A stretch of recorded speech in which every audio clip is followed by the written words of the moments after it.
Hey, what's going on, guys? It's FPL Yusuf here, and welcome back to another video on my YouTube channel. Today, I'm going to be bringing you part 2 in this 3-part series where we're going to cover the best midfielders for the upcoming season. We've got a lot to talk about in this video, so brace yourself. It is going to be a long one. We're going to cover all different price brackets, all different style of players, all from all different teams as well. So I do hope you guys enjoy this video. If you do, don't forget to drop a thumbs up and subscribe down below. But without further ado, let's just jump straight into it.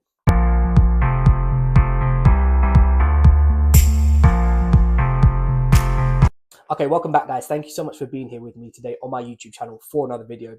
So like I said in the intro, today is going to be quite a long video. So just take a seat, relax, and just brace yourself because we've got a lot to talk about throughout this video. So we're going to cover all different types of price ranges, from the premiums, the most expensive, all the way down to the cheapest. We'll look at attacking players, we'll look at defensive players as well because of the DEFCON points. So we've got a lot to cover. So we'll start off with the premiums first, and obviously there's only one man to start with when we're talking premiums. It is the most expensive player in the game, and that is Mohamed Salah. At the time of me recording this, he's currently about 57% owned, so he's rivaling João Pedro in terms of being the most picked player so far, which, judging by his record over the last 6-7 years, I don't really think it's much of a surprise to us all. I think the big thing around Mo Salah this year is, can you afford Salah and Haaland? I think it's very difficult to get both of them in, which means you kind of have to pivot towards one or the other. I think, at least at the start anyway. The thing with Mo Salah is he's got a bit of more of a difficult start than Haaland does. So he's got Bournemouth up first, followed by Newcastle, and then Arsenal as the first three, which it's a difficult run. But obviously it is Mo Salah, it is Liverpool. We know they're going to have a good season, and usually when Liverpool have a good season, he in turn has a good season. I think the thing about Mo Salah is this year in particular is that he's got a lot more creativity around him, obviously with Florian Wirtz coming in. I think now that Diaz is gone, Cody Gakpo is probably going to start out on the left-hand side, and we're going to cover him a little bit later on in the video. Obviously, Salah's numbers are always going to be amazing because, it is Mo Salah. He has the penalties, and, he just is Liverpool's main man. I think the big question around Mo Salah is what are you going to do with your chips? So if you are somebody who is looking to bench boost quite early on, whether it be bench boost for a game week 1 or a game week 2, I think there's probably more of a reason for you not to go with Mo Salah because you need to spread the money around. Now, obviously, going without Salah, you have to be a certain type of manager because you have to accept the fact that even though the fixtures are hard, he still could return. And I think if you are going to commit to an early bench boost, or you're looking to spread the money around early and then maybe come into a sort of game week 4, game week 5 wild card, I think you almost just have to commit and just go without Salah for the first few weeks and just hope that, the fixtures do kind of slow him down, which allow you to get ahead. Obviously, like I said, it is a risk because it is Mohamed Salah at the end of the day. But I think my biggest thing about my team is that I didn't actually own Salah up until recently. So Salah hasn't had a great preseason with Liverpool, but the Bournemouth fixture, when I first saw the fixtures come out, Bournemouth kind of put me off a little bit because it was Bournemouth followed by Newcastle and Arsenal. However, Bournemouth have lost a lot of their defenders. They've lost Kepa, they've lost Huijsen, they've lost Kerkez. It looks like they're going to lose Abani to PSG as well. So that's 4 out of their back 5 are going to be gone, which does make me worry for them a little bit. And obviously Liverpool got them on the opening day of the season, which means that could be, quite a high scoring game for Mo Salah. But like I said, I think if you are somebody who's going to bench boost, or, you're looking to use a chip very early on, I think I would probably say just back yourself and go without him. I think, if you're somebody who's going to get, on edge if he does score, maybe just put him in there. But I think if you're somebody who, is willing to play a longer term game and just think, what, over the course of the first 4 or 5, my overall squad could be better without Mo Salah. If you are planning to use chips as well, I do think that is a viable option. I think if there's any point in the season to go without him, it probably is now. One, because teams haven't got up and running yet. No one's got any kind of form. But also, like I said, Liverpool's fixtures aren't the greatest to start the season as well. But at the end of the day, it is Mohamed Salah. So just bear that in mind. Okay, next up is another very highly owned player, the 3rd highest currently in the FPL, and that is Cole Palmer. He's coming in at 10.5 million. Now, Palmer's an interesting one because I think if you'd asked most of us towards the back end of last season, I don't think a lot of us probably would have gone in with the idea of starting with Cole Palmer this year because obviously, last season was a little bit of a drop off compared to his first season, which, of course is going to be natural. We've seen it from Haaland, when players start off the season and have such a big year, it's very difficult to then follow that up. Not that Cole Palmer had a bad season, I just think he wasn't at the standards that maybe we expected him. So going into this season, I didn't actually envisage him being in my team. However, because of how well Chelsea played at the Club World Cup, and him in particular, I think that's kind of got a lot of recency bias to a lot of people, myself included, because Cole Palmer currently is in my team right now. I think you couple that with the fact that Chelsea have got a really nice opening run, I think it's sort of swerved all our minds a little bit, which is why you're seeing João Pedro as the highest owned. Cole Palmer is the 3rd highest owned in the game. So yeah, he is expensive, but I do think obviously he's got penalties, and he's going to take penalties. Whereas Saka, we're going to come on to him in a minute, that may be a different story at Arsenal. But I just think Cole Palmer, everything that Chelsea do kind of revolves through him. So usually you're kind of expecting if Chelsea score, he's going to have some sort of hand in whether it's him scoring it or him assisting it. So I think for me personally, he's somebody that I do want to definitely start the season with. Like I said, the fixtures for Chelsea as well are very good. And I think because the fact Chelsea came off the back of the Club World Cup in such good form, I think we need to just wait and see what happens with their final 2 preseason games before the start of the season. We'll maybe get more of a rough idea about what their starting 11 is going to be. But yeah, Cole Palmer I think is a very good pick, and I think his ownership will only increase before the end of the season. And finally, Bukayo Saka is last up on this list, who currently is only owned by about 17% of the game, which is surprising compared to when you look at Palmer and Salah, who are both above 50%, and Saka's way down. Saka's an interesting one because Arsenal have got a bit of an iffy start to the season. They've got Man United and Leeds up first in the first 2, which isn't bad. But after that, the next 4, it consists of Newcastle, Man City, Forest. They are not easy fixtures on paper. The thing about Bukayo Saka is, it surprises me that his ownership is so low, because usually with Arsenal, he's Arsenal's main man, right? So if it's similar to Cole Palmer, if he scores, if Arsenal score, if Arsenal get an assist in a goal, he's usually got a hand in it. I think the off-putting thing about Saka is, in my opinion, it's the penalties. Now, obviously, as a main penalty taker, Bukayo Saka is that. I think the difference between Saka, Palmer, and Salah is, no matter what state of the game is, if Liverpool are 1-0 up or they're 5-0 up, Salah's going to take it. Same thing for Chelsea. If Chelsea are 1-0 up or 5-0 up, Cole Palmer's going to take it. If Arsenal are 1-0 up, maybe 1-1, 2-1 type thing, Saka probably will take it. But if Arsenal are cruising in the game, 3-4-0 up, we've seen Bukayo Saka give penalties to the likes of Odegaard to get him a goal, to give it to Kai Havertz to give him a goal. If, say, for example, Gyökeres is maybe struggling at the start of the season and they get a penalty and they're clear, Saka will give it to him. And I think that's the little bit of a small turn-off with Bukayo Saka, because his numbers-wise, he's actually got a higher expected XGI than Palmer does, and he's exactly tied as the same as Mo Salah, but he never gets talked about in that same category as them two. I think because Saka doesn't really have as much of an explosive ceiling as Salah and Palmer do, but he's more consistent in terms of them two will probably get you double-digit hauls. You'll get a 13, a 16, a 17-pointer, whereas Saka will consistently get you a 7 to 10 more often, and accumulative at the end of the season, the points usually roughly even out the same. But I think that is the sort of the difference between them, which is why you're seeing Saka's percentage so low. Currently, at the time of recording, he is in my team.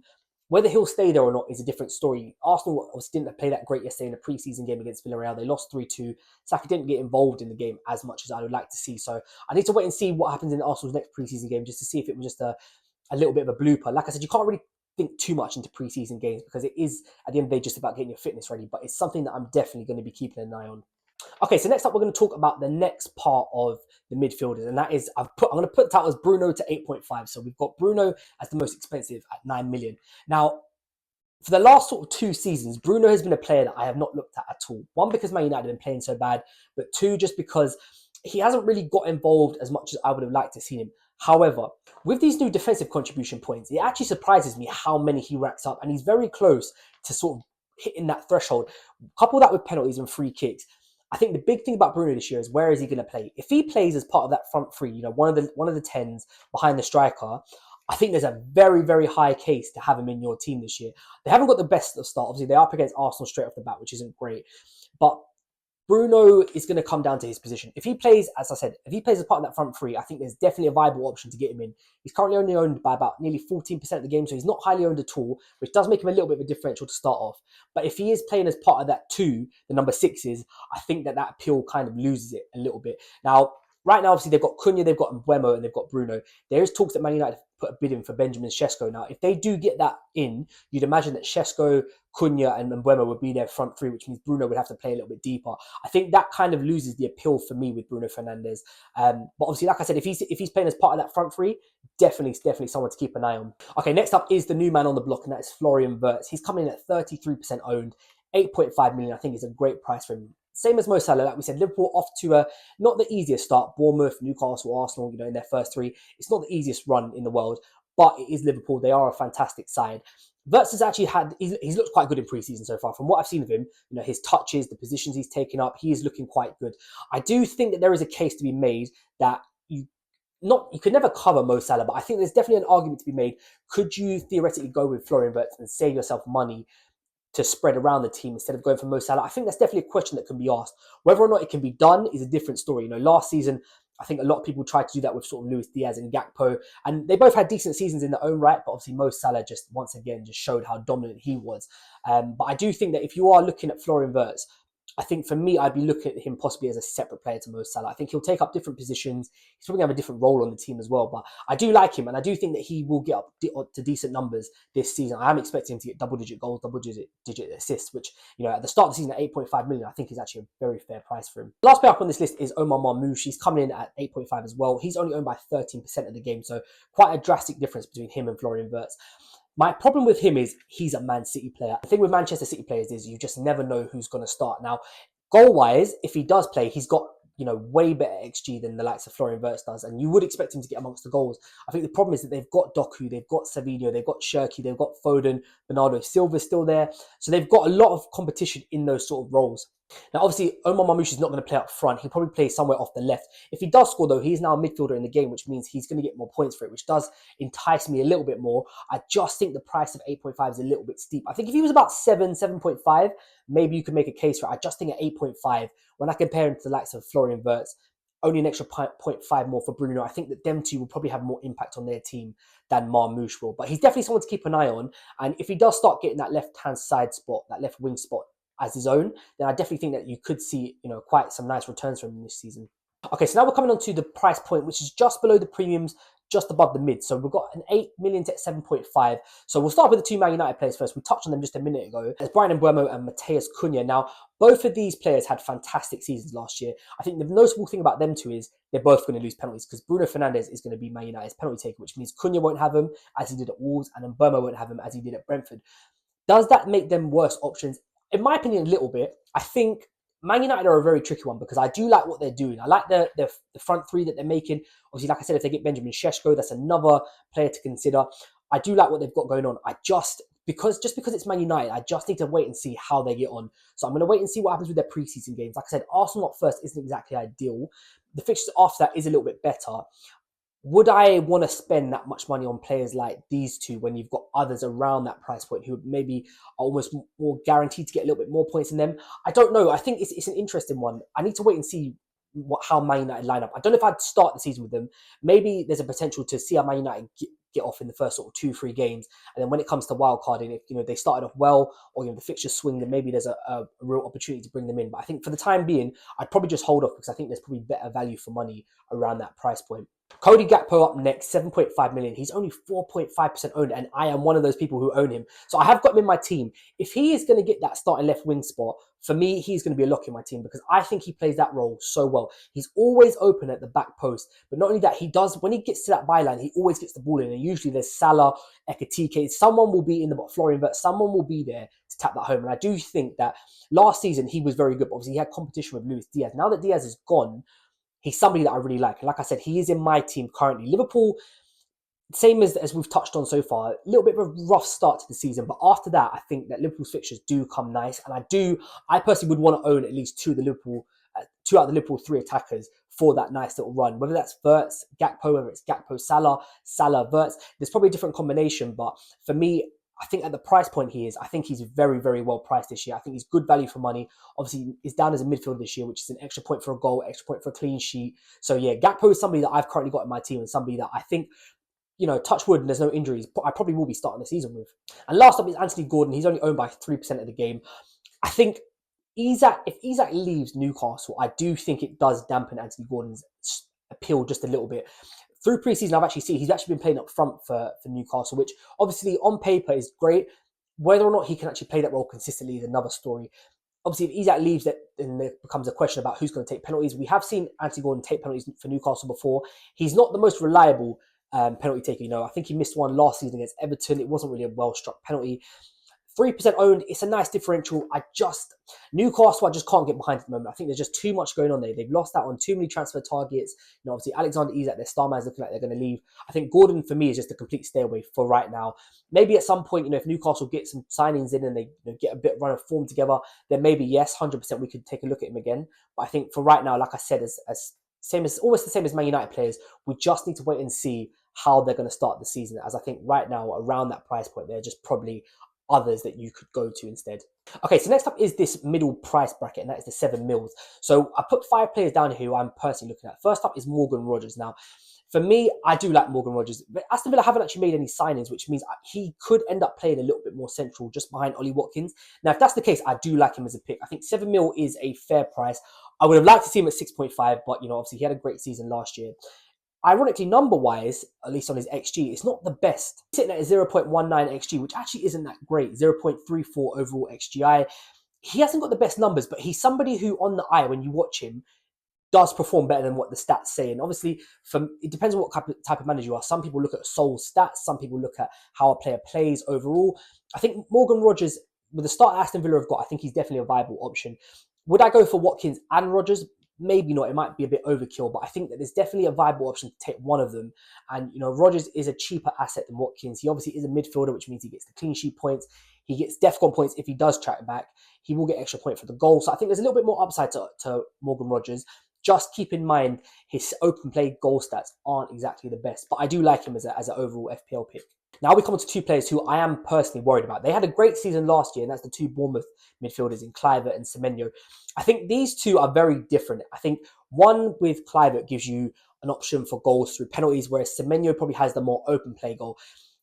If Bournemouth don't get penalties like they did last year, I think Kluivert becomes a little bit of a passenger in their team, whereas I think Semenyo probably will offer you more from open play. He had the most shots last year. He's somebody who almost just shoots on sight. When he gets the ball, he just takes a shot. And as an FPL player and an FPL asset, that's what we want to see, especially from a midfielder. My only worry about Bournemouth is, as I touched on earlier, I do think that they are going to struggle this year. Obviously, they've lost a big part of their spine with their defence. And I do wonder how they're going to cope with that. I think Iraola is a fantastic manager. So if there's anyone who can sort of figure out a way around it, it probably is him. I just will be a little bit cautious to start the season with them, as I'm just not sure how Bournemouth are going to perform. They haven't really looked too good in pre-season so far. They've looked quite open at the back. And for me, like I said, they're starting off the season against Liverpool, which I think could be a bit of a problem for them. So for me, Kluivert and Semenyo at that price point, not for right now, but definitely something to come back maybe in a few weeks' time once they've got up and running, hopefully found their form, and we'll see and we'll see where they go from there. One of Newcastle's only signings this year is Anthony Elanga. Now, obviously, I do think he is going to start on the right-hand side. There is competition there with Jacob Murphy, who in his own rights had a very good season last year. I think Elanga will be the starting right wing for Newcastle. I do think he will get subbed off early, though, however. He's just currently under 10% owned. He hasn't got the best open play goal threat. I think he's more of an assist man. Maybe at Newcastle, he's going to have to be forced to change his game, especially if they lose Alexander Isak. They will need others to step up in terms of scoring goals. It's not the easiest to start for Newcastle. Aston Villa up first, followed by Liverpool. Leeds is a better fixture in game week 3, but I think maybe a lot of people probably will be looking to wildcard around then. So that might be one that you sort of keep back. The same as Anthony Gordon. We might just have to wait and see how Newcastle get off and running and then just go from there. But I think Elanga, for me, out of this 5 players, I think he's probably bottom of the list right now, just because, like I said, his open play stats aren't exactly great, but I think there's a lot of uncertainty surrounding Newcastle at the moment as well. So I would just sort of bear off for him for now and maybe look elsewhere around that price point. And last up is someone who I think is actually quite very underrated this season. It's Kevin Schade. He's only owned by currently 1.9% of players. Every time he played last season, he was exceptionally good for Brentford. Now, obviously, they've lost Brian Mbeumo, which means they're going to need someone to replace him. There is talk about Johan Vista potentially leaving as well. So does that make them worse? In an overall grand scheme of things, yes. However, I think that will give Kevin Schade more of a platform to perform. I am worried about Brentford this season. I touched on it in my forward video last week when I was talking about Igor Thiago, who's obviously Brentford's forward. I am worried about them. They've obviously changed a lot of their team. They've lost, their manager. They've lost their captain. They've lost Brian Mbeumo. It looks like Johan Vista could leave as well. So that's a lot of big changes around a club who sort of thrive on consistency and, just having the same group of players, the same squad, but because they know each other like the back of their hand. So I think Kevin Schade is an interesting option, maybe not to start the season. Brentford actually haven't got that bad of a fixtures to start off. So if you're looking for a serious differential, it could potentially be that case. I think I would probably just hold back and wait and see how Brentford sort of start the season, because they've had a lot of changes around their club so far. Okay, so now we come on to the 6.5 million mids. Now, when we get to this sort of price point, I'm going to start talking about defensive contributions, because these are the type of players who it will affect more so than the attacking ones who we've just covered. So we'll start off. Declan Rice is somebody who is very interesting to me. If he was priced at 6 or even 5.5, he would be a straight up in my team, just a lock.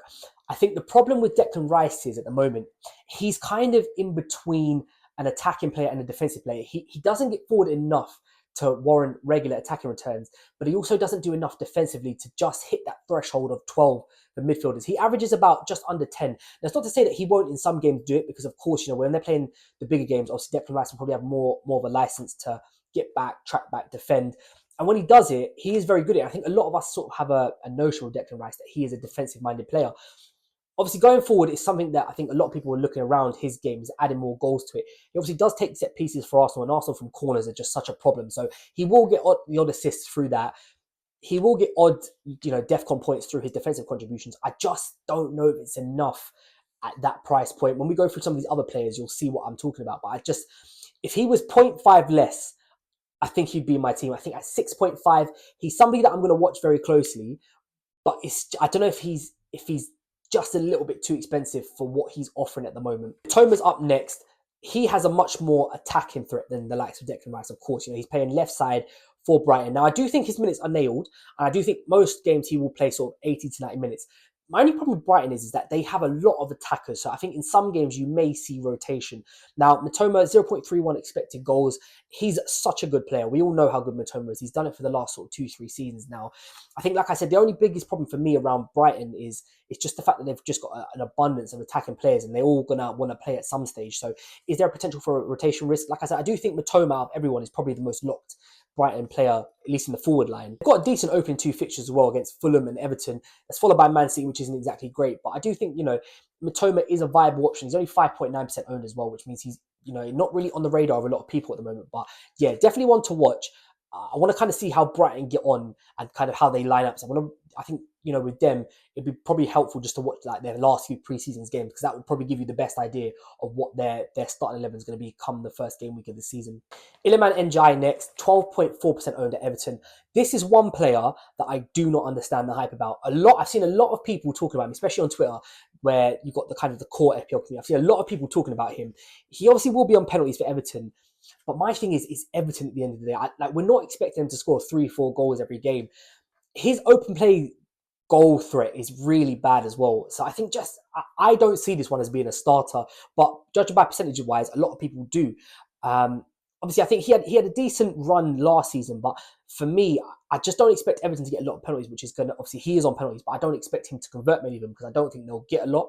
But also, I just don't think Everton are going to score a lot of goals. So for me personally, this one, he's actually at the bottom of my list in terms of players I would rather pick. And I just because of the team he's playing for, type of player he is, I just don't get this one. So yeah, for me, Iliman Ndiaye is a no-go. Some people may disagree with that, but he's just not on my radar at all. Then you have someone who probably is on a lot of people's radar, and that is Mohamed Kudus. So he's currently 25% owned, which compared to the players around his price point is massive. And I think, you can probably see why. He's probably going to start for Tottenham. They spent so much money on him. There's no way he's going to be on the bench.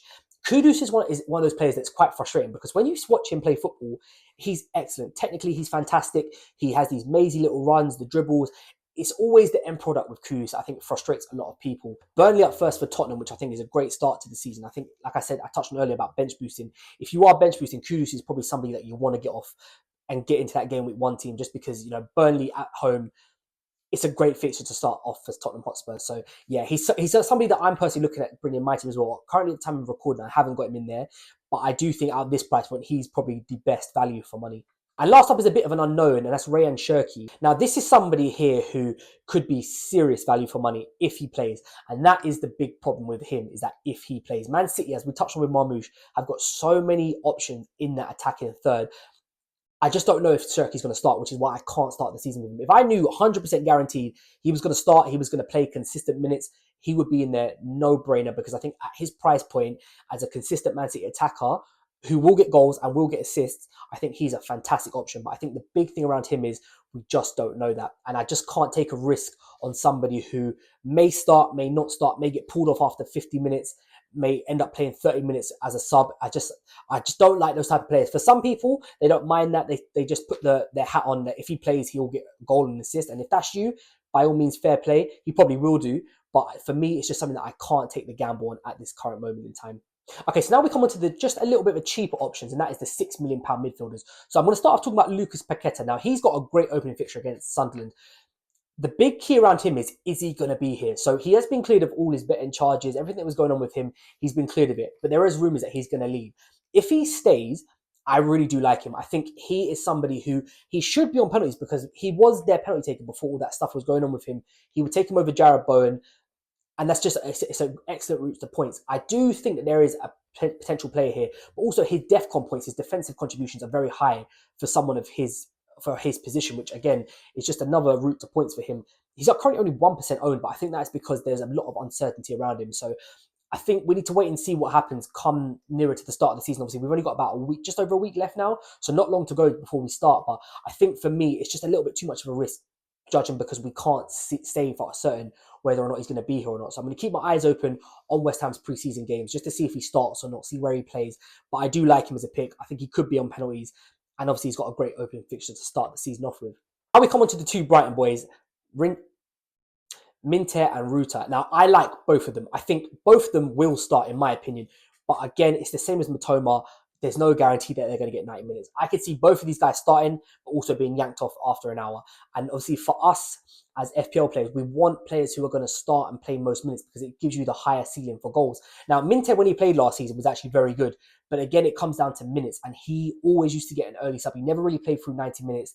The same with Ruta. I mean, him taking up that sort of number 10, maybe a false 9 type role, it's great positional wise, but I just can't guarantee the minutes. And for me, I'm the type of manager who likes to have people who I know are going to play and who aren't going to get risked of being bought off, because I think there's nothing worse than getting that sort of 55th to 59th minute substitution. You don't get the second point for playing.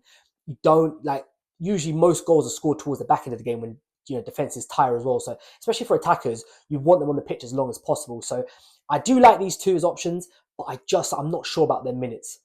Then we come on to Yuri Tillemans. Now, he is a interesting one because defensive contributions, he will chip in with Aston Villa this season.